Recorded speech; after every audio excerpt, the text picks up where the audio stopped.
Hi friends, welcome to Sri Sai IT Hub.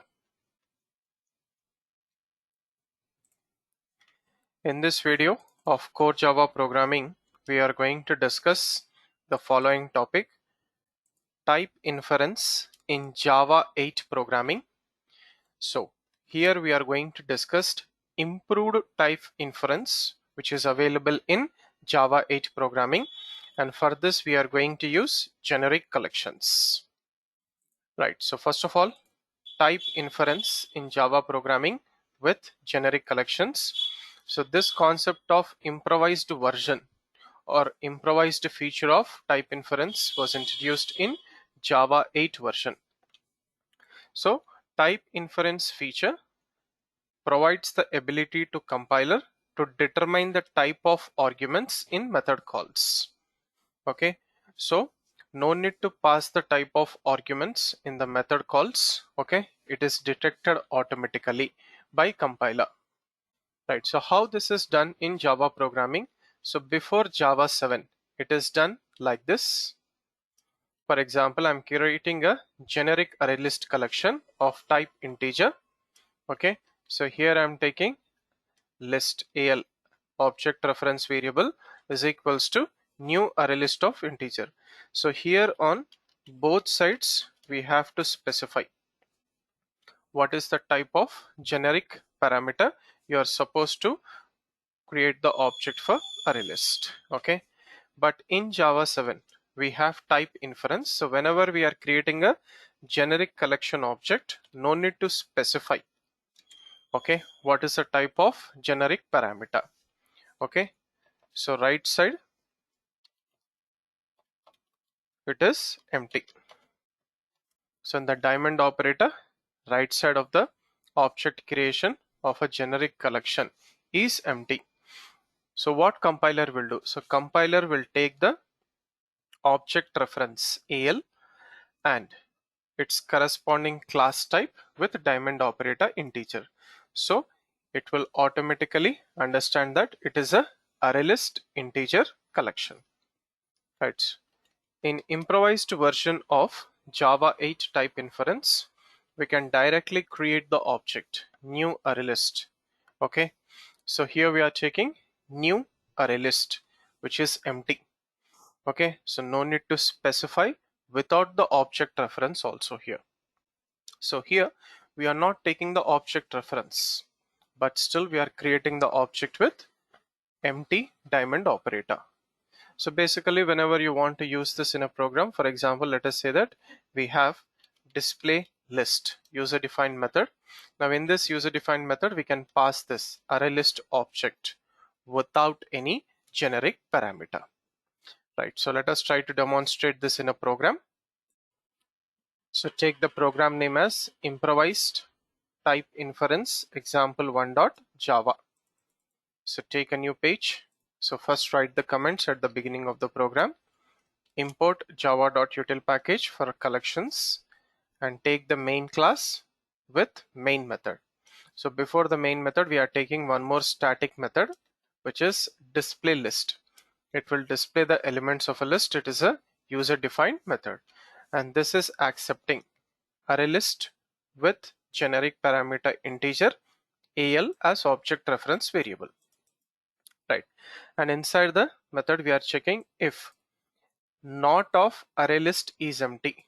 So if array list is not empty, then we are printing the elements of a array list using for each method, which takes consumer object as input parameter, and for that consumer object.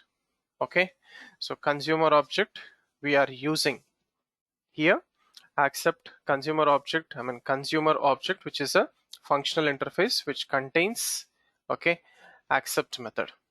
For that we are passing a method reference system.out. Okay, double colon println method. So it will print all the elements of a array list onto the output screen directly. Else, okay, so get back to the command prompt and see the description of array list java p-p java.util.arraylist. So array list contains for each method. Okay, right, so here we should have array list with for each method which takes a functional interface object reference as input parameter consumer. So consumer is available in java.util.function package. So it contains only one abstract method which is accept. So it will accept our element and prints that using a method reference. So that method reference system.out println is the implementation method for accept method, right?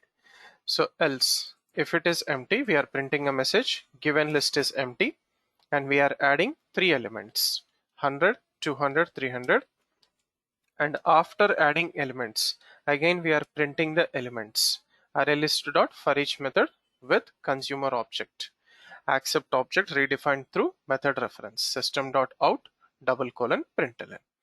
Now get back to the main method. So we'll see all three cases. So before Java 7, so we have to create an object of a generic collection by providing the generic parameter on both sides. So ArrayList integer al is equals to new ArrayList integer. So we are adding three elements into the ArrayList 11, 22, 33. So display list of al. So when you say display list of al, so this method is invoked, static method. If it is not empty, it will print all the elements of the ArrayList. Right. So let us execute till here. Generic parameter on both sides. Okay. Right. So save this program. Come to the command prompt. So compile. Improved type inference. Example1.java. No error. And then run it. So 11, 22, 33. So here we are passing generic parameter on both sides of the object creation. Next, in Java 7, no need to pass it on the right side with the constructor. So ArrayList integer al2 is equals to new ArrayList. When you are calling the constructor, on the right side we can keep it empty. So based on the object reference al2, okay, al2 reference, what is the generic parameter you are passing? Integer. So it will consider this as integer ArrayList collection. So in al2 we are adding three elements 10, 20, 30 and print al2. So save this, come to the command prompt, recompile and run. So this is also accepted 10, 20, 30. So here also when you say display list, it will come to the display list. Array list is not empty. So using for each method, it will print all the elements 10, 20, 30. Now coming to the improved version of array list. Okay, improved version of type inference. So directly I'm calling display list with new array list object with empty generic parameter in the diamond operator to the constructor class name. Okay, so here we are not having the object reference also.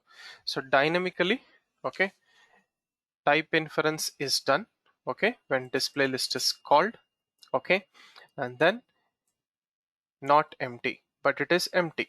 So not of true, false. So it will come to else part. So given list is empty, add three elements. After adding, print all the elements using for each method. Right, so save this, command prompt, recompile, no error, and then run it. So given list is empty. After adding elements using for each method, print all the three elements 100, 200, 300. So this is how we are supposed to work with improved type inference in Java 8 programming using the concept of generic collections. So generic collections takes generic parameter which specifies which type of data need to be stored in the Java collections. Thank you for watching this video. Do like, comment and share this video and also subscribe to the YouTube channel Sri Sai IT Hub. Have a nice day.